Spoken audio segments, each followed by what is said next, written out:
kulan wacyigelin oo ay soo qaban qaabisay hay'adda wadaniga ee Ayoodha oo kaashanaysa hay'adda HBA iyo sidoo kale wasaaradda horumarinta caafimaadka gobolka Awdal. Kulankan oo subaxdii hore saaka ka qabsoomay mid ka mid ah hawlasha ka dhex binaysan hoteelka Rays magaalada Boorama. Kulankani wacyigelinta ayaa waxa uu daarnaa sidii gudiyada xarumaha caafimaadka asaasiga loo wacyigelin lahaa zaydhankooga u wacyigeliyaan uguna baraarujiyaan bulshada dhibaatada uu leeyahay xanuunka safmareenka ee COVID-19 ee coronavirus. kulankani wacyigelinta ayaa waxa ka soo qayb galay agaasimaha guud ee wasaaradda horumarinta caafimaadka Somaliland,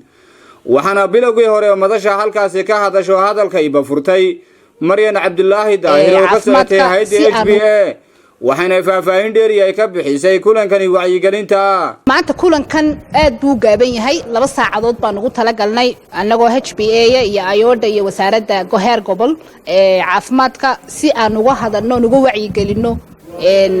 gudida caafimaadka gacmihiina seebad u maydaysan saad hadhow toole community-ga aad uga sheekaysan waxa tihiin role model community qolooyinkan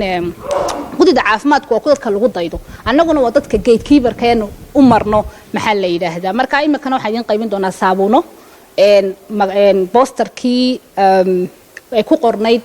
message-ka ama ay ku qornayd fariinta caafimaad ee saxda ah ee wasaaradda caafimaadka ka soo baxday iyo siyaabihii aad iskaga ilaalin lahaydeen. intaasi wixii ka dambeeyay waxa dhankooga kulankani wacyigelinta ka hadlay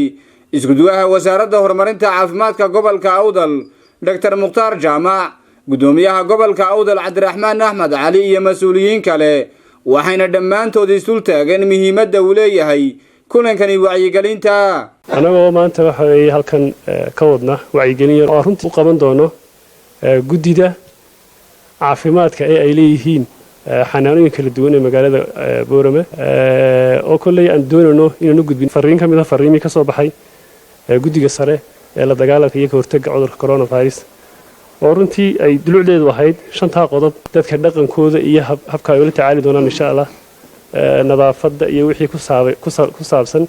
cudurkan ka hortaggiisa insha Allah. MCH-da aad wakiilada ka tihiin dumar iyo caruur baa yimaada in aad u sheegtaan 5 shay oo kaliya dadkaasi inay gacmaha maydhaan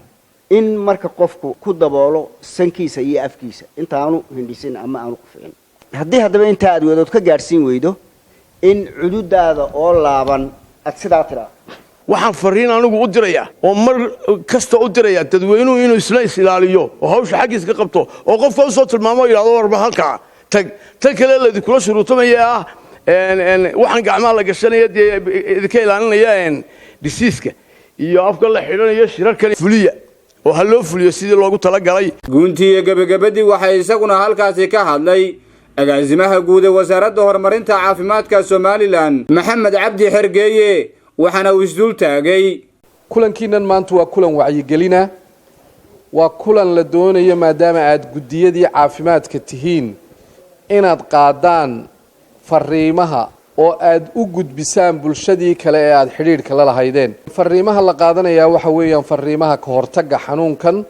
oo ay ugu horeyso in aynu ku dadaalo nadaafadda guud iyo nadaafadda gaar ahaaneedba. anigu waxaan idinkula dardaarmayaa